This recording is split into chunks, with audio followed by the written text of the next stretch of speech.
পরীক্ষার হলে ঢোকার আগে পেছন থেকে পুরুষালী গলায় কেউ বলে ওঠে, এই যে মিস, একটু শুনুন। পেছন থেকে এমন কথা শোনায় চট করে পেছনে তাকায় মেহের। সে দেখে তার সামনে একজন কালো রঙের শার্ট পরিহিত একজন পুরুষ বুকে হাত গুজে তার দিকে হাঁ করে তাকিয়ে আছে। মেহের তাকিয়ে আছে ছেলেটি কেন ডাকলো সেটা শোনার আশায়। পাশে তার বেস্ট ফ্রেন্ড মিহি তাকে খোঁচা মেরে বলল, দোস্ত, লোকটা মনে হয় আমাদের ডাকেনি। মেহেরও মিহির কথায় সম্মতি দিয়ে বলল, হয়তো, চল আমরা ভেতরে যাই। উনি তো তাকিয়ে আছে, মনে হয় কিছু বলবে না। এই বলে তারা দুজন চলে যেতে নিলে তোড়জোড় হুঁশ ফিরল। সে আসলে মেহেরকে দেখে ক্রাশ খেয়ে গিয়েছিল। অপলক দৃষ্টিতে তাকিয়েছিল তার দিকে। সে যে তাদের ডেকেছিল এটা ভুলে গেছে। তুর্য এগিয়ে গিয়ে পুনরায় ডেকে বলল, মিস, আপনাদের ক্লাসে মোটা করে একটা ছেলে আছে, ওরে একটু ডেকে দেবেন প্লিজ। হুট করে মোটা শব্দটা শুনে হেসে ফেলল মেহের। হাসতে হাসতে বলল, আসলে আমাদের ক্লাসে তো মোটা অনেকেই আছে, আপনি কার কথা বলছেন? মেহেরের কথা শুনে তুর্য মুচকি হেসে দুষ্টুমির ছলে বলল, যেটা একটু বেশি মোটা ওইটা। মেহের আবারও হাসল, বলল, আচ্ছা, আমি দেখব। এ বলে সে দৌড়ে হলরুমে চলে যায়, কারণ পেছনে স্যার আছে, আর স্যারটা তারই এলাকার। কারোর সাথে কথা বলতে দেখলে যদি তার বাবাকে বলে দেয়, সেই ভয়ে মেহের তড়িঘড়ি করে প্রস্থান করল। মেহের যেতে তুর্যবকে হাত দিয়ে চোখ বন্ধ করে রাখল কিছুক্ষণ। এই মেয়েটার ওপর খুব বাজেভাবে ক্রাশ খেয়েছে সে। যেখানে তার উপর হাজার মেয়ে ক্রাশ খায়, সেখানে সে এই পিচ্চি মেয়েটার উপর ক্রাশ খেল। তুর্য এবার অনার্স 4th ইয়ারের ছাত্র। পুরো নাম তুর্য ইসলাম তুরাগ। তুর্য বুকে হাত দিয়ে চোখ বন্ধ করে রেখেছিল। ঠিক তখনই পেছন থেকে তার বেস্ট ফ্রেন্ড আহাদ এসে পিঠে দম করে কিল বসায় আর বলে, কই গেছিলি তুই? তোরে সারা কলেজ খুঁজেও পায় না কেন? তুর্য বিরক্ত হয় আহাদের দিকে ফিরল। পরপর দাঁতে দাঁত চেপে বলল, তোর এখনই আসতে হলো? আহাদ অবাক হলো, বলল, কি রে, আমি আবার কি করলাম? তুর্য হুট করে বলে উঠল, দোস্ত, আই ফল ইন লাভ। আহাদ চমকালো, চমকে তুর্যকে বলল, এ আমি কি শুনছি? আমি স্বপ্ন দেখছি না তো? দোস্ত, একটা চিমটি কাটতো। আহাদের কথায় তুর্য সুযোগ পেল। ফট করে আহাদের হাতে জোরে চিমটি কাটল। ব্যথায় আহাদ চিৎকার করে উঠল। তুর্যকে একটা কেল মেরে বলল, এইভাবে চিমটি দিস কেন? তুর্য মুচকি এসে বলল, তুই না বললি চিমটি দিতে? এত জোরে দিতে বলিনি। বাই দ্য ওয়ে, ইজহার, কার প্রেমে পড়ছস? হবে কেউ একজন। আচ্ছা চল, আগে বিজনেস ম্যানেজমেন্ট অ্যান্ড টেকনোলজি গ্রুপের দপ্তরের সাব্বির আঙ্কেলের কাছে যায়। আহাদ তুর্যের কথার আগামাথা কিছুই বুঝল না। তাই সে জিজ্ঞেস করল, কেন? সাব্বির আঙ্কেলের সাথে তোর কি কাজ? কারণ যার প্রেমে পড়েছি তার ব্যাপারে কিছু জানি না। আর এই বিজনেস ম্যানেজমেন্ট অ্যান্ড টেকনোলজি গ্রুপের স্টুডেন্ট। সামনের রুমে ওদের এক্সাম চলছে, ও অ্যাড্রেস নিতে হবে। তুর্যের কথায় আহাদ খুশি হলো। যাক, অবশেষে ছেলেটা হয়তো কারো মাঝে সুখ খুঁজে পাবে। আহাদ খুশি হয়ে বলল, চল তাহলে।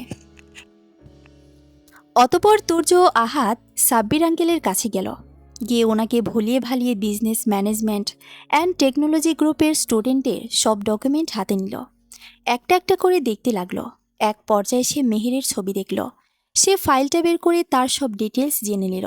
পরপর খুশিতে আহাদকে জড়িয়ে ধরে উত্তেজিত হয়ে বলল, দোস্ত, আমি এক অষ্টাদশীর প্রেমে পড়েছি।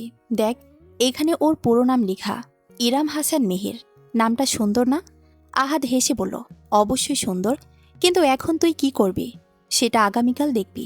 আপাতত এখন চুপ থাক। আচ্ছা। এই বলে তারা দুজন সাব্বির আঙ্কেলের কাছে ফাইলগুলো দিয়ে চলে আসলো। এক্সাম শেষ করে মাত্র বাড়ি ফিরেছে মেহের।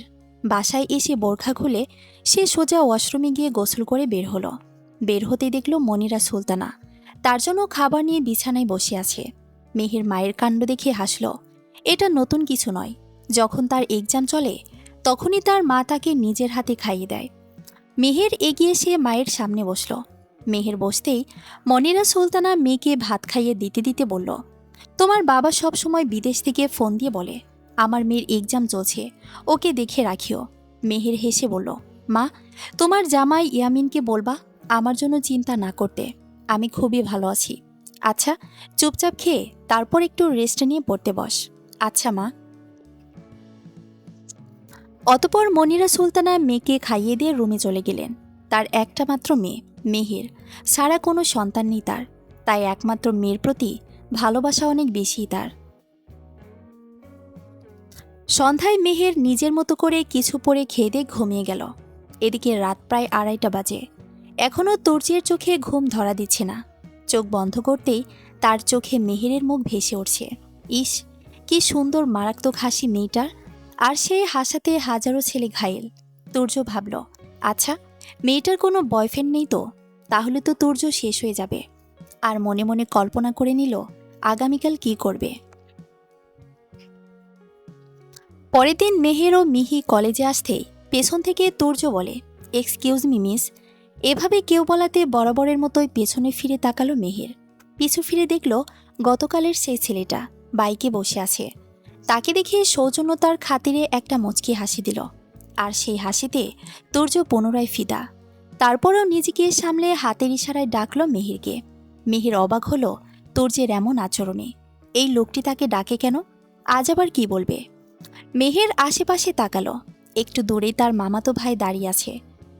সেও তাদের সাথে হাটহাজারী সরকারি কলেজে অনার্স 2য় বর্ষের ছাত্র।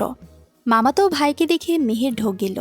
নিজের ভাই নিয়ে তো কি হয়েছে, খালাতো মামাতো ভাই আছে এক একটা দরজাল।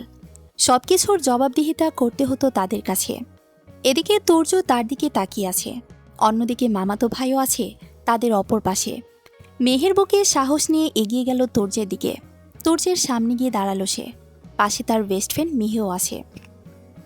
মেহের সামনে আসতেই তুর্য বলল, কেমন আছেন মিস মেহের? উফ, সরি, মিসেস তুর্য ইসলাম। মেহের অবাক হলো, এই তুর্য ইসলামটা আবার কে?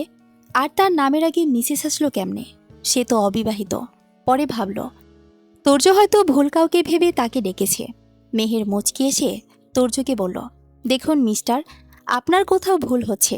আমি অবিবাহিত, আর তুর্য নামের কাউকে আমি চিনি না। আপনি হয়তো আমাকে না অন্য কাউকে খুঁজছেন। তুর্য মুচকি এসে বলল, আমি আপনাকেই খুঁজছি মেহু। আর তুর্য নামের কাউকে চিনেন না তাই না? তো চিনে রাখুন, আপনার সামনে দাঁড়ানো ছেলেটাই তুর্য ইসলাম।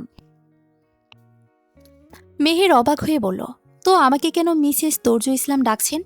তুর্য মুচকি এসে মেহেরের দিকে হালকা ঝুঁকে বলল, কারণ আপনি ভবিষ্যতে তুর্য ইসলাম তোরাগের মিসেস হবেন, তাই। মেহের তুর্যের কথায় বিরক্ত হলো। বিরক্তি নিয়ে বলল, দেখুন, এসব আলতু ফালতু কথা আমার সামনে বলবেন না। ফালতু কথা বলছি তা ম্যাডাম, সত্যি বলছি, আপনি মিলিয়ে নিন। বাই দ্য ওয়ে, আপনার কোনো বয়ফ্রেন্ড আছে? মেহের ভেঙচি কাটল। সে বেশ ভাব নিয়ে বলল, তাতে আপনার কি? আমার পার্সোনাল বিষয়ে আপনাকে বলার প্রয়োজন মনে করি না।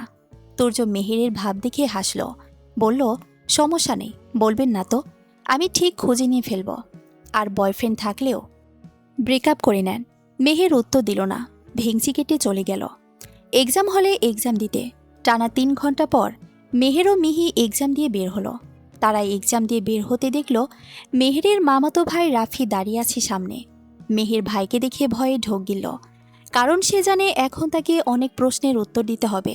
তখন তুর্যের সাথে কথা বলার সময় রাফির দিকে কয়েকবার তাকিয়েছিল সে। রাফি তখন তীক্ষ্ণ দৃষ্টিতে তার দিকে তাকিয়েছিল। সে থেকে এখানে রাফি আসার কারণটা জানে সে। এখন তাকে তুর্যের সাথে কথা বলার জন্য অনেক জবাবদিহিতা দিতে হবে। হলো তাই।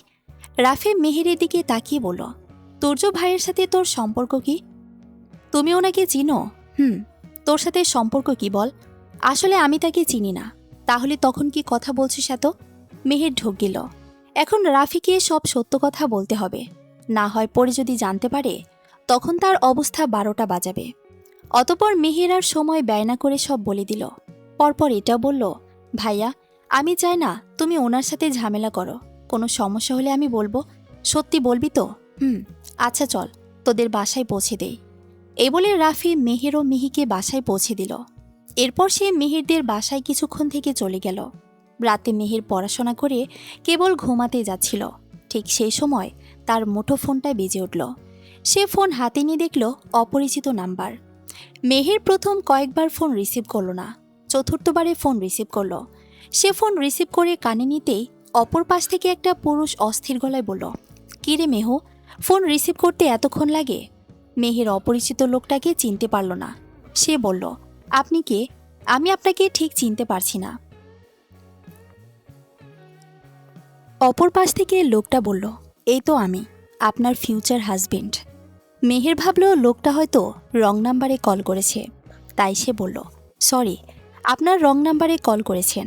জি না, আমি ঠিক নাম্বারেই ফোন করেছি। আমার মনে হয় আপনার কোথাও একটা ভুল হচ্ছে। মোটেও আমার ভুল হচ্ছে না। আমাকে চিনতে পারেননি? আমি তুর্য ইসলাম তুরাগ বলছি। মেহের তুর্যের নাম শুনে ফোন কেটে দিল। এরকম ছেলেদের প্রতি তার কোনো আগ্রহ নেই। ফালতু ছেলে, রাত বিরেতে মেয়েদের ফোন দিয়ে ডিস্টার্ব করে। মেহের ফোন পাশে রেখে শুয়ে পড়ল। এর কিছুক্ষণ পরই তার ফোনে নোটিফিকেশন আসলো। সে ফোন হাতে নিল। স্ক্রিনে দেখল তুর্যের নাম্বার থেকে একটা মেসেজ এসেছে। সে ফোনের লক খুলল। তুর্যের মেসেজ দেখল। সেখানে লেখা, আগামীকাল এক্সামের পর আমার সাথে দেখা করবেন, না হয় আপনার যে কোনো সমস্যা হতে পারে। আমি কোথায় আসবেন তার অ্যাড্রেস দিচ্ছি। অতপর তুর্য অ্যাড্রেসটা পাঠালো। এদিকে মেহেরের যান যায় যায় অবস্থা। তুর্যের মেসেজটা পড়ে বোকা মেয়েটা খুব ভয় পেয়েছে। সেই সাথে ভয়ে কেঁদে দিয়েছে। সে আর কিছু ভাবল না, ফোন রেখে ঘুমিয়ে গেল। আগামীকাল এর কথা আগামীকাল ভাবা যাবে। অন্যদিকে মেহেরকে ভয় দেখিয়ে তুর্য মুচকি হাসল। মেয়েটা হয়তো এতক্ষণে ভয়ে কেঁদে দিয়েছে, কারণ মেয়েটার সম্পর্কে যা জানতে পেরেছে, মেয়েটা নাকি খুবই ভীতু স্বভাবের। আর এই তুর্য দেওয়ার মেসেজটা দেখে সে হয়তো কেঁদে দিয়েছে। এভাবে তুর্য পুনরায় মুচকি হাসল। মেহের এর কথা ভাবতে ভাবতে একসময় সেও ঘুমিয়ে গেল।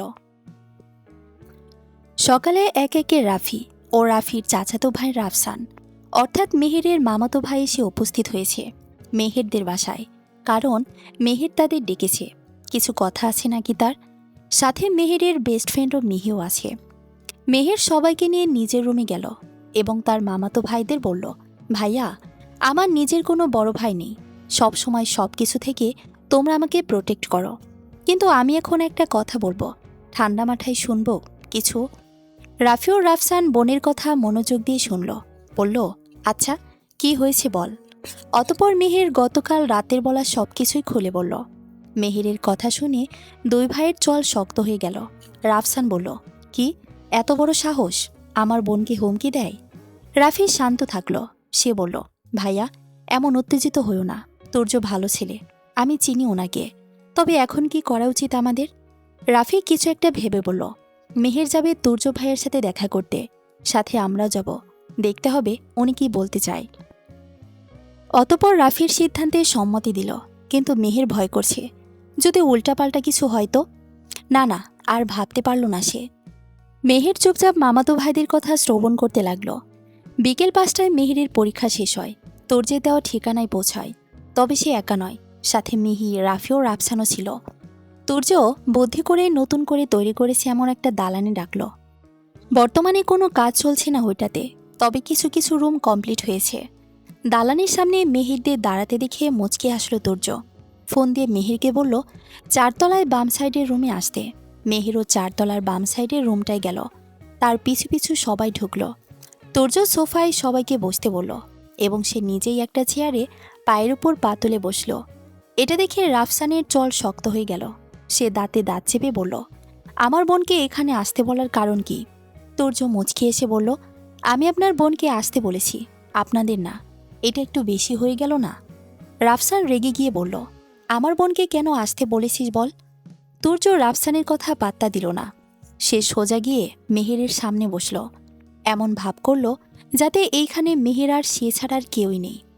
তুর্য মেহেরকে নরম কণ্ঠে বলল, মেহু। এরকম নরম কণ্ঠে তুর্যের মুখ থেকে এমন কথা শুনে মেহেরের অদ্ভুত লাগল। সে চোখ তুলে তুর্যের দিকে তাকালো, পরপর চোখ নামিয়ে ফেলল। যদি এই ছেলেটার প্রেমে পড়ে যায় সে, তাহলে তো মহাবিপদ। মেহেরের চোখ নামিয়ে ফেলা দেখে তুর্য মুচকি হাসল, বলল, মেহু, চোখ নামিয়ে ফেললে যে, ভয় পাচ্ছ? তুর্যর আপনি থেকে তুমিতে চলে যাওয়ার বিষয়টা অন্যরকম ভালো লাগলো মেহেরের। তারপরেও সে বলল, কেন ভয় পাব? এই যে আমার চোখের দিকে তাকিয়ে ভালোবেসে ফেলার ভয়ে। তুর্যের মুখে তাদের প্রাণপ্রিয় আদরের ছোট বোনকে ভালোবাসার কথা শুনে রাফসানের হাত মুষ্টিবদ্ধ করে নিল। রাগে তার গা ফেটে যাচ্ছে। অন্যদিকে রাফি বরাবরের মতোই শান্ত, কারণ সে তুর্যকে আগে থেকেই চিনে। তুর্য যে কোনোরকম খারাপ কিছু করবে না সে জানে। তবে সে এখন অপেক্ষা করছে মেহের কিছু বলে কিনা সেটা জানার জন্য। মেহের কিছুক্ষণ অপেক্ষা করে বলল, মোটেও না, আর আপনার চোখে কি আফিম আছে নাকি যে আমি আপনার চোখের নেশায় আসক্ত হয়ে আপনাকে ভালোবেসে ফেলব? তো তাকাচ্ছ না কেন? এমনিতেই। তোরজে এবার অনুরোধের সুরে বলল, আচ্ছা, তোমার তাকাতে হবে না। আমি বলছি, আমি তোমাকে প্রথম দেখায় ভালোবেসে ফেলেছি মেহ। I need you. আমি তোমাকে নিজের অর্ধাঙ্গিনী হিসেবে পেতে চাই। তুমি কি দেবে আমাকে সেই সুযোগ? তোরজোর করা এমন প্রশ্নে উপস্থিত সবাই অবাক হলো। রাফি যতদূর জানে, তোরজের জন্য হাজার মেয়ে পাগল, কিন্তু তোরজ কাউকে পাত্তা দেয় না, কারণ সে ডিরেক্ট বিয়ে করতে চায়। রাফির একটা ফ্রেন্ড রিমি তোরজকে প্রপোজ করেছিল, কিন্তু তোরজ মেয়েটিকে প্রত্যাখ্যান করে বলেছিল সে ডিরেক্ট বিয়ে করতে চায়, নো প্রেম প্রীতি। কিন্তু এ পর্যায়ে রাফি মুখ খুলল। সে বলল, এখানে আমরা ওর বড় ভাই আছি ব্রো, যা বলার আমাদের বলেন। আমার বোনকে এসব বলবেন না। তোরজ কিছু বলতে নেবে, ঠিক তখনই রাফসান বলে উঠল, আপনি তো এখনও পড়াশোনা করেন, বেকার আপনি। বিয়ের পর আমার বোনকে খাওয়াবেন কি? তোরজ চেয়ারে গা এলিয়ে দিয়ে চোখ বন্ধ করে বসল। সে জানত তাকে এই প্রশ্নটা করা হবে। তোরজ বলল, আপনার বোনকে খাওয়ানোর জন্য আমার যথেষ্ট আছে ব্রো, আপনি শুধু আপনার বোনকে দেন। রাফসান নাকচ করল। সে কিছুতেই বেকার ছেলের কাছে তার বোনকে দিবে না। তোরজ যা বলবে বলুক, সে জানে একজন অনার্স 4th ইয়ারে পড়া ছেলের কাছে ঠিক কি কি থাকতে পারে। অতপর তোরজ ও রাফসানের অনেক কথা কাটাকাটি হলো। তাদের কথা কাটাকাটি করতে দেখে মেহের বলল, চুপ করুন আপনারা। পরপর তোরজের দিকে তাকিয়ে বলল, আপনার সমস্যা আমাকে নিয়ে তো? কি বলবেন আমাকে বলুন, ওনাদের বেরিয়ে যেতে বলো। মেহের সবাইকে বেরিয়ে যেতে বলল।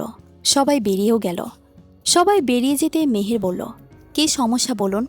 তোরজ কোনো উত্তর দিল না, চুপচাপ মেহেরকে টেনে শক্ত করে জড়িয়ে ধরল। তোরজ বেশ আবেগে আতলুত হয়ে বলল, মেহু, তুমি আমার কথা শোনো প্লিজ। আমি তোমাকে অনেক ভালোবাসি, তোমাকে নিজের অর্ধাঙ্গিনী হিসেবে পেতে চাই। আমি চাই তুমি সবসময় আমার কাছে থাকো, আমার সাথেই থাকো, আমাকে ভালোবাসো। আমি যাতে সবসময় তোমাকে দেখতে চাই, দিনের শুরুতে এবং শেষে। তোমাকে বুকে জড়িয়ে ঘুমাতে চাই, তোমাকে নিয়ে সুখে সংসার করতে চাই। দিবাকে সেই সুযোগ। বিশ্বাস করো, তোমাকে কখনো কষ্ট পেতে দেব না, প্লিজ মেহু। তোরজের কোনো কথায় মেহেরের কানে গেল না। আচমকা তুর্য জড়িয়ে ধরায় সে ফ্রিজ হয়ে গিয়েছে। তুর্য সরে আসলো মেহেরের থেকে। সে বলল, ঠিক আছে, তুমি চাও না তো ওকে, আমি আর তোমাকে বিরক্ত করব না। মেহের বেরিয়ে গেল। মেহেও বাকি সবাইকে জড়িয়ে ধরা ছাড়া তুর্য আর কি কি বলেছে সব বলল। সবাই স্বস্তির নিঃশ্বাস ছাড়ল। অতপর বাড়ির উদ্দেশ্যে রওনা দিল। মেহেররা যেতেই তুর্য বাঁকা হাসল। অতপর রুমের একপাশে লাগানো ক্যামেরাটা হাতে নিল। পরের দিন মেহের পরীক্ষা দিতে গেল। বের হতে সর্বপ্রথম তুর্যকে চোখে পড়ল তার। সেও মিহি ভয়ে কমন রুমে চলে গেল। কিন্তু কমন রুমে গিয়ে দেখল পুরো রুম ফাঁকা। পিছন থেকে তুর্য আহাতকে বলল, ভেবেছিলাম দোস্ত কাজটা খুব কঠিন হবে, কিন্তু এখন দেখছি পাখি নিজেই ধরা দিল। তাদের কথা শুনে মেহের ও মিহি পেছনে ফিরতেই আহাত ও তুর্য তাদের মুখে কিছু একটা স্প্রে করল। ব্যাস, মেহের ও মিহি অজ্ঞান। হাত পা বাঁধা অবস্থায় চেয়ারে বসে আছে মেহের ও মিহির। মেহের পিটপিট করে চোখ খুলল। চোখ খুলতে নিজেকে চেয়ারে বাঁধা অবস্থায় পেল। সে সামনে তাকালো, দেখল তুর্য বেশ আয়েশ করে পায়ের উপর পা তুলে বসে আছে চেয়ারে। পাশে আহাদ, হুরজু টাইপের একজন পুরুষ আছে। মেহেরকে চোখ খুলতে দেখে তুর্য আহাদকে বলল, মিহি মেয়েটার মুখে পানি ছিটিয়ে দে, তারও তো সব দেখা লাগবে তাই না? তুর্যর কথায় আহাদ মিহির মুখে পানি ছিটিয়ে দিল। পিটপিট করে চোখ খুলল সে। চোখ খুলতেই নিজেকে চেয়ারে বাঁধা অবস্থায় পেল। মিহির ক্রোধ নিয়ে বলল, কি হয়েছে আপনার? আমাদের এখানে এভাবে বেঁধে রেখেছেন কেন? তুর্য মুচকি এসে বলল, ধৈর্য ধরুন একটু। এরপর হুজুর টাইপের লোকটাকে বলল, আপনি আপনার কাজ শুরু করুন। লোকটা বিয়ে পড়ানো শুরু করলো। এই মুহূর্তে সবকিছু বুঝে মেহের বলল, আপনি যা করবেন করুন, তারপরেও আমি আপনাকে বিয়ে করব না, কখনোই না। মেহেরের কথা শুনে তুর্য ফের মুচকি হাসল। সে জানত এমন কিছুই হবে, তাই তো সে পূর্ব প্রস্তুতি নিয়ে এসেছে। তুর্য ফোন বের করে সেদিনের জড়িয়ে ধরার ভিডিওটা ওপেন করে মেহেরের দিকে তাকিয়ে বলল, বিয়ে করবে না তো? সমস্যা নাই, এই ভিডিওটা আরেকটু এডিট করে সোশ্যাল মিডিয়ায় আপলোড করে দেব। তারপর তোমার মান সম্মান যাবে। সমাজের লোক তোমাকে নিয়ে খারাপ মন্তব্য করবে। তোমার পরিবারের কেউ তোমাকে বিশ্বাস করবে না। আর তোমার পরিবারের সবাই তোমার জন্য হুমকির মুখে পড়বে সমাজে। তুমি কি চাও তোমার জন্য তোমার পরিবারের সবাই কষ্ট পাক? মেহের দুপাশে মাথা নেড়ে না বলল। তোর্য এবার বাঁকা হেসে বলল, তাহলে ঝটপট বিয়েটা করে নাও। মেহের চুপ থাকল। এদিকে মিহিও কি বলবে ভেবে পাচ্ছে না। আসলে এই অবস্থায় কি বলা উচিত ঠিক জানে না সে। তাই মিহি চুপ থাকল। এক পর্যায়ে মেহের পরিবার ও সমাজের কথা ভেবে রাজি হয়ে গেল। অতপর তোর্যও তাদের বিয়েটা হয়ে গেল। বিয়ের সাক্ষী হিসেবে মিহিও ছিল। তাকে দিয়ে জোর জবরদস্তি সাইন করেছে আহাদ। অতপর বিয়ে নামক একটি সম্পর্কে বাধা পড়ে গেল মেহের। অনিশ্চিত ভবিষ্যৎ বিয়েটার। আদৌ তোর্যের সাথে তার মিল হবে কিনা জানে না সে। বিয়ে শেষে মেহেরদের বাড়ি ড্রপ করে দিল তোর্য। এয়ারপোর্টে গাড়িতে বসে বাবার জন্য অপেক্ষা করছে তোর্য। মূলত তোর্যের বাবা কয়েকদিন হলো ব্যবসার কাজে দেশের বাইরে গিয়েছে। আজ তিনি দেশে ফিরছেন। তাই তোর্য এয়ারপোর্টে গিয়ে বাবার জন্য অপেক্ষা করছে। শুধু তোর্য না, সাথে তোর্যর বন্ধু আহাদও এসেছে। আহাদ গিয়েছে তোর্যের বাবাকে আনার জন্য। খানিক বাদে আহাদও তোর্যের বাবা তৌহিদুল ইসলামকে দেখে তোর্য গাড়ি থেকে বের হলো। বাবার সাথে কৌশল বিনিময় করল এবং তৌহিদুল ইসলামের ব্যাগপত্র গাড়িতে তোলে। তোর্য গাড়ি স্টার্ট করল বাড়ি যাওয়ার উদ্দেশ্যে। বাড়ি ফিরে তোর্য ফ্রেশ হওয়ার জন্য রুমে যেতে নিলে তৌহিদুল ইসলাম বললেন, তোর্য বাবা, তুমি এদিকে এসো। বাবার কথায় তোর্য পিছু ফিরল।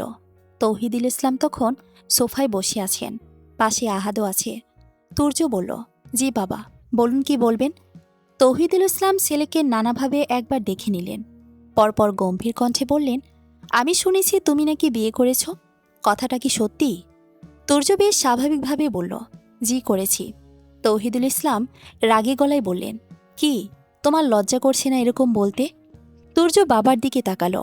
পরপর পুনরায় স্বাভাবিক গলায় বলল, বিয়ে করেছি, কোনো চুরি ছিনতাই করিনি যে আমার লজ্জা লাগবে। তুমি জানো তুমি কি করেছ? তোমার জন্য আমার ব্যবসায় কত লস হবে জানো? আরে আমি একটা ইম্পর্টেন্ট ডিল করার জন্য দেশের বাইরে গিয়েছি। যার জন্য ডিল করব, ওনার মেয়ে লিমা তোমার ছবি দেখে তোমাকে পছন্দ করেছে।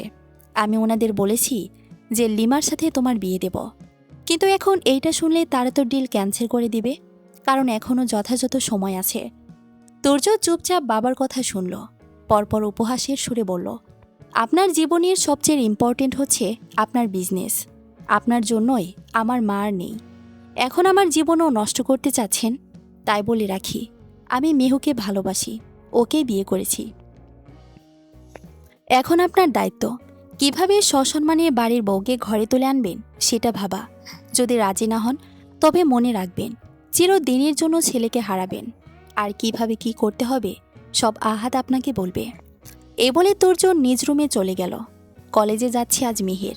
পরীক্ষার মাঝে একদিন বন্ধ থাকায় মিহির তার নানুবাড়ি চলে গিয়েছে। সে সেইখান থেকে কলেজে আসবে। মিহির আজ একা। সে ভয়ে বিয়ের ব্যাপারে কাউকে জানায়নি। সারা রাত কেঁদেছে শুধু। আর আজ তোর্যের ভয়ে সে সবসময় যে পথ দিয়ে কলেজে যেত সে পথ দিয়ে না গিয়ে বিকল্প পথ দিয়ে যাচ্ছে। তবে তার মনে ভয় কাজ করছে। সামনে কয়েকজন ছেলে দাঁড়িয়ে আছে। মেহেরের দিকে কেমন লোলুপ দৃষ্টিতে তাকিয়ে আছে। ভয় হচ্ছে মেয়েটার। সেই সাথে ছেলেগুলোর বিশ্রী হাসি দেখে ভয় কয়েকগুণ বেড়ে গেল। আশেপাশে তাকালো মিহু। কেউ নেই। আচ্ছা, এখন যদি ছেলেগুলো তার সাথে কিছু করে তো? এই ভেবে মেহের দৌড় দিল। পিছু পিছু ছেলেগুলো দৌড় দিল। পেছন থেকে একজন ছেলে বলল, ভাই, মায়া কিন্তু কোচি আছে। পরপর আরেকটি ছেলে বলল, ভাই। মেহের দৌড়াচ্ছে আর বখাটে ছেলেগুলোর বিশ্রী কথাগুলো শুনে ভয়ে কেঁদে দিয়েছে। দৌড়াতে দৌড়াতে এক পর্যায়ে মেহের হাঁপিয়ে গেল। কিন্তু তারপরে সে দৌড়ানো থামল না। কিন্তু এতগুলো ছেলের সঙ্গে একজন মেয়ে কখনোই পেরে ওঠে না। ছেলেগুলো পেছন থেকে এসে মেহেরের হাত ধরে ফেলল আর বিশ্রী ভাষায় কথা বলতে লাগল। মেহের অনেক চেষ্টা করেও ছেলেগুলোর থেকে নিজেকে ছাড়িয়ে নিতে পারছে না। এক পর্যায়ে মেহের হাল ছেড়ে দিল। ভাগ্যের ওপর ছেড়ে দিল সব। আজকে যদি কিছু হয় তাহলে আগামীকালের ভিতরেই 3 হাত মাটির নিচে চলে যাবে বলেই ভেবে নিল। এক পর্যায়ে মেহের চোখ বন্ধ করে ফেলল। কিন্তু তখনই গাড়ির হর্ন শোনা গেল। মেহের তৎক্ষণাৎ সামনে তাকালো। গাড়ির ভেতর তুর্যকে দেখল সে। তুর্য তখনই গাড়ির কাছ উঠিয়ে মাথা বের করে বলল, মিহু, চলে আসো। তুর্যের কথায় মিহু আর কিছু না ভেবে মেহেরের হাত ধরে থাকা লোকটার হাতে জোরে কামড়ে দিল। সাথে সাথে লোকটা ব্যথায় কোঁকে উঠে মেহেরের হাত ছেড়ে দিল। ছাড়া পেতে মেহের দৌড়ে গিয়ে তুর্যের গাড়িতে উঠে পড়ল। গাড়ির দরজা আগে থেকেই খোলা ছিল বিধায় কোনো সমস্যা হয়নি তার। মেহের গাড়িতে উঠতেই তুর্য গাড়ির দরজা বন্ধ করে গাড়ি স্টার্ট দিল। তুর্য কিছুটা দৌড়ে গিয়ে গাড়ি থামালো। মেহের গাড়িতে ওঠার পর থেকেই নিঃশব্দে কেঁদে চলেছে। তুর্য গাড়ি থামিয়ে মেহেরের দিকে তাকিয়ে বলল, স্টপ ক্রাইং মেহু, কিছু হয়নি, ঠিক আছো তুমি? মেহের শুনল না, সে আগের মতো কেঁদেই যাচ্ছে। তুর্য দীর্ঘশ্বাস ছাড়ল, হাত বাড়িয়ে টেনে মেহেরকে নিজের কোলে বসিয়ে দিল। পরপর আলতো করে মেহেরের গাল স্পর্শ করে নিজের দিকে ফিরিয়ে বলল, কাঁদছো কেন তুমি? তুমি ঠিক আছো, কিছু হয়নি তোমার সাথে। মেহের ঠোঁট ফুলিয়ে কেঁদে কেঁদে বলল, আজ যদি কিছু হতো তাহলে আমি কাল হয়তো 3.5 হাত মাটির নিচে চলে যেতাম। মেহেরের কথা শুনে তুর্যের বুক কেঁপে উঠল। সে সাথে সাথেই মেহেরকে নিজের সাথে জড়িয়ে নিল। পরপর মেহেরের মাথায় হাত বুলিয়ে দিতে দিতে বলল, এরকম বলতে নেই, কিছু হয়নি তোমার, কাঁদে না মিহু। এতে মেহের আদুরে তুর্যের বুকে মুখ গুজে শব্দ করে কেঁদে দিল। তুর্য আর বাধা দিল না, কাঁদুক, মন হালকা হবে। তুর্যের ভালো লাগছে, নিজের ভালোবাসার মানুষ তার বুকে মুখ গুজে কাছে। ব্যাপারটা বেশ ভালো লাগার তার জন্য। বেশ কিছুক্ষণ পর মেহের শান্ত হলো। তখনই মনে পড়ল যে সে তুর্যের বুকে। ফট করে সরে আসলো সে। লজ্জায় পড়ে গেল মেয়েটা, সামনে তাকাতে পারছে না। তুর্য ঘড়িতে সময় দেখল। মেহেরের পরীক্ষা শুরু হওয়ার আর মাত্র 15 মিনিট বাকি। সে দ্রুত মেহেরকে কলেজে পৌঁছে দিল। আর ভাবল, সে যদি আজ এই পথে না আসতো তাহলে কি হতো। ভাগ্যিস সে মেহেরের মোবাইল ট্র্যাক করেছে, না হয় জানতই না যে মেয়েটি এই পথ দিয়ে আসার প্ল্যান করেছে মিহির সাথে। মেহেরদের বাসায় এসে উপস্থিত হয় তুর্য, আহাদর, তৌহিদুল ইসলাম, সাথে কিছু আত্মীয় স্বজন এসেছে তাদের। মূলত আজ আর তুর্যের বিয়ে। সেদিন তুর্য বাবাকে মেহেরের ব্যাপারে কথা বলার পর তৌহিদুল ইসলাম মেয়ের পরিবারকে রাজি করান এবং সুপাত্র পেয়ে মেহেরের পরিবারও দ্বিমত পোষণ করেনি, তারা রাজি হয়ে যান। আর বাকি রইল মেহের। সে বাবা মায়ের ওপর কথা বলতে চায় না, তার ওপর সে অনেক বড় একটা প্ল্যান করল, যেটা শুধু মিহিই জানে। রাফি ও রাফসানকে আগের ব্যাপারে কাউকে কিছু বলতে বারণ করেছে মেহের, তাই তারাও দ্বিমত করেনি, মেনে নিয়েছে। অতপর দ্বিতীয়বারের মতো তুর্য মেহের বিবাহ বন্ধনে আবদ্ধ হল। সুষ্ঠুভাবে তাদের বিবাহ সম্পন্ন হল। বাসর ঘরে মেহেরকে পাঠানো হলো। তুর্য তখন রুমে আসেনি। মেহেরকে বলা হয়েছে ঘোমটা দিয়ে বিছানায় বসে থাকতে, কিন্তু সে এইসব পাত্তা দিল না। সোজা বিয়ের শাড়ি চেঞ্জ করে টপস পরে নিল একটা। মেহের ওয়াশরুম থেকে বের হতে রুমে প্রবেশ করল তুর্য। মেহের সেদিকে পাত্তা না দিয়ে বিছানায় এসে বসল। ঠিক তখনই তুর্য বলল, বাহ, তুমি তো দেখছি খুবই ফাস্ট, শাড়ি চেঞ্জ করে ফেলেছ দেখছি। তাহলে চলো বাসর শুরু করি। ফালতু কথা বলবেন না। কিসের বাসর? বিয়ের দিন মানুষের বাসর হয় জানো না? জানি না, তবে সমস্যা নাই, আমি বুঝিয়ে দিচ্ছি। তুর্য মেহেরের একদম নিকটে চলে আসলো। এই দেখে মেহের বলল, প্লিজ দূরে সরে যান। দূরে সরার জন্য তো বিয়ে করিনি। মেহের অনুরোধের সুরে বলল, প্লিজ, নো মেহের, নো, তোমাকে ছাড় দেওয়া যাবে না। তুর্য মেহেরের ঠোঁট দুটো দখল করেই দুজনের মধ্যকার দূরত্ব গুটিয়ে ফেলল। আঁকড়ে ধরল মেহেরের অধর। আস্তে আস্তে সর্বাঙ্গে তুর্যের স্পর্শ ছড়িয়ে পড়ল মেহেরের শরীরে। অবশেষে তুর্য তুর্যের অধিকার বুঝে নিল। ভোর রাতের দিকে তুর্য মেহেরকে গোসল করিয়ে নিজেও গোসল করে নেয়। গোসল করে ড্রেস চেঞ্জ করার পর ঘুমিয়ে যায় তারা। সকালের মিষ্টি রোদ এসে চোখে পড়তেই ঘুম ভাঙে তুর্যর। তার উন্মুক্ত বুকে মুখ গুজে ঘুমিয়ে আছে মেহের। ব্যাপারটাই একটু বেশি ভালো লাগলো তার। রাতে শুধুমাত্র ট্রাউজার পরে ঘুমিয়েছে সে, টি শার্ট পরার সময় পায়নি ঘুমের জন্য, যার দরুন এখন তার উন্মুক্ত বুকে মুখ গুজে ঘুমাচ্ছে মেহের। দৃশ্যটা দেখে তার বুকের ভেতর শান্তি অনুভব হচ্ছে। তুর্য মুচকি হাসল। গতকাল রাতে তুর্যের অত্যাচারের কারণেই মেহেরের ঠোঁট গাল লাল হয়ে আছে। তুর্য সেই জায়গাগুলোতে ছোট ছোট চুমু খেল। এতে মেহের হালকা নড়াচড়া করে আবারও তুর্যের বুকে মুখ ঘষেই ঘুমিয়ে গেল। তুর্য হাত বাড়িয়ে মেহেরের গাল স্পর্শ করল, আবারও চুমু খেল মেয়েটার কপালে। পরপর ভাবতে লাগলো বিয়ের দিনের কথা।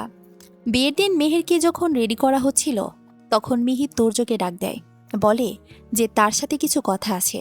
তুর্যও এক সাইডে যায়। তুর্য যেতে মিহি বলে ওঠে, ভাইয়া, আমি আপনাকে একটা কথা বলবো, মন দিয়ে শুনুন। মেহের এ বিয়েটা করতে চায় না, আর সে এটাও বলেছে যে ও যদি আপনাকে ভুলিয়ে ভালিয়ে ঘুম পাড়াতে পারে অর্থাৎ আপনাদের মধ্যে যদি তেমন কিছু না হয় তো সে পালিয়ে যাবে আপনার বাসা থেকে। আমি চাই না ওর সংসার ভেঙে যাক। আর আপনাকে দেখে মনে হয় না আপনি খারাপ। প্লিজ আমার বেস্ট ফ্রেন্ডটাকে একটু আদর যত্নে রাখবেন, ভালোবাসবেন। দেখবেন ও আপনার প্রতি দুর্বল হয়ে যাবে। ওকে আমি খুব ভালো করেই জানি। মিহি এইটা বলার পর তুর্য আর কিছু বলল না, চুপচাপ ওইখান থেকে চলে আসলো। আর মিহিরকে নিজের কাছে রাখার জন্যই সে গতকাল রাতে নিজের অধিকার বুঝিয়ে নিয়েছিল। তুর্য একবার ঘড়িতে সময় দেখে নিল, 7টা 8 বাজে। তুর্য মিহিরের মাথায় হাত বুলিয়ে দিতে দিতে ডাকল, মিহু ওঠো, মিহু, মিহু। মেহের চোখ মুখ কুঁচকে বিরক্ত হয়ে বলল, এখন আমি উঠব না আম্মু, আজকে আমার কলেজ নেই। মেহেরের এই কথা শুনে তুর্য শব্দ করে হেসে ফেলল। তুর্যের হাসির শব্দে মেহেরের ঘুম জানালা দিয়ে পালালো। সে চোখ খুলে নিজেকে তুর্যের বুকে দেখে সরে আসতে চাইল, কিন্তু একজোড়া শীতল হাত আটকে দিল।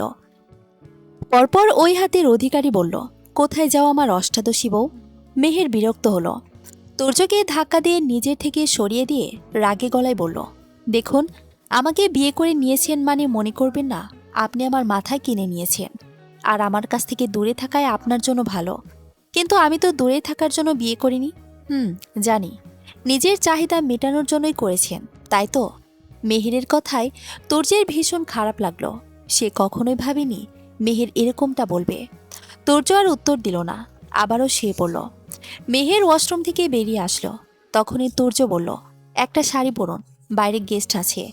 মেহের পড়ল মহা বিপদে। সে শাড়ি পরতে পারে না, না কখনো পরেছিল। মেহের মুখ কাচুমাচু করে দাঁড়িয়ে আছে। তুর্য মেহেরের মুখ দেখে বুঝতে পারল কাহিনী কি।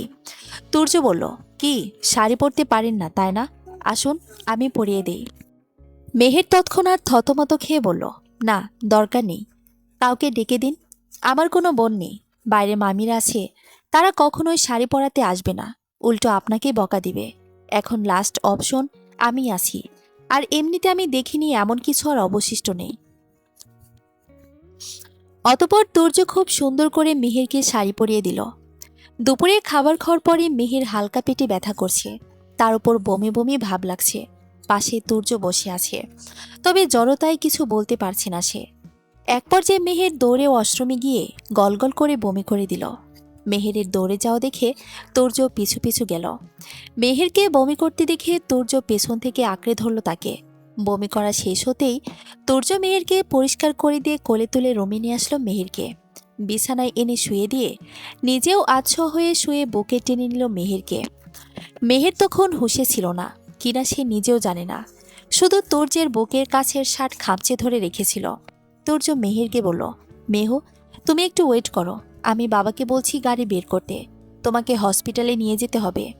বলে উঠে যেতে নিলে মেহের তুর্যের বুকের ওপর শার্টের অংশ শক্ত করে ধরে, মাথা নাড়িয়ে উঠতে বারণ করল। তুর্য উপায় না পেয়ে ফোন বের করে ডাক্তারকে কল দিয়ে বাসায় আসতে বলল। তুর্য এবার মেহেরের দিকে তাকালো।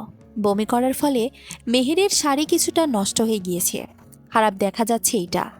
তুর্য এবার মেহেরকে আচ্ছাও করে বসিয়ে দিয়ে আলমারির দিকে গেল।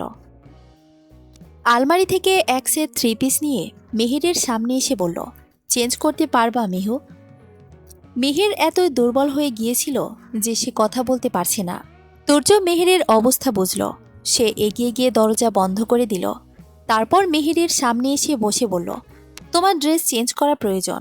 বাসায় এখন আমি আর বাবা ছাড়া কেউ নেই, এখন আমারই চেঞ্জ করে দিতে হবে। তুর্যের কথায় মেহের অসহায় চোখে তাকালো। তুর্য মুচকে এসে বলল, এভাবে তাকাও কেন? এমনিতে আমার সব দেখা শেষ। আচ্ছা, আমি তো গতকালই সব কিছু করলাম, তবে তুমি দুপুর হতে হতে বমি করছো কেন? এত তাড়াতাড়ি প্রেগনেন্ট হয়ে গেলে? মেহের লজ্জায় মুখ নিচু করে ফেলল। এমন লজ্জায় সে কখনো পড়েনি। অতপর তুর্য মেহেরের ড্রেস চেঞ্জ করে দিল। কিছুক্ষণ পর ডাক্তার আসলো। মেহেরকে দেখে বলল, উনি হয়তো অতিরিক্ত তৈলাক্ত খাবার খেয়েছেন, তার উপর আবার খাবার দাবার ঠিকমতো করেন না, তার জন্যই এই অবস্থা। ওনাকে একটা স্যালাইন দিতে হবে। স্যালাইনের কথা শুনে মেহের ভয় পেল। স্যালাইন দিলে হাতে সুই ঢোকাতে হবে। মেহের এসব ভয় পায়। ডাক্তার আসার আগে মেহেরের কি সমস্যা হয়েছে জেনে নিয়েছিল। মেহেরের সমস্যা বুঝতে পেরে আসার সময় তিনি স্যালাইন নিয়ে এসেছিলেন। তিনি ব্যাগ থেকে স্যালাইন বের করল। তুর্য পাশ ফিরে মেহেরের দিকে তাকালো। বুঝল মেহের ভয় পাচ্ছে। তুর্য স্ত্রীর অবস্থা বুঝতে পেরে ডাক্তারকে বলল, স্যালাইন না দিলে হয় না, ও তো ভয় পাচ্ছে।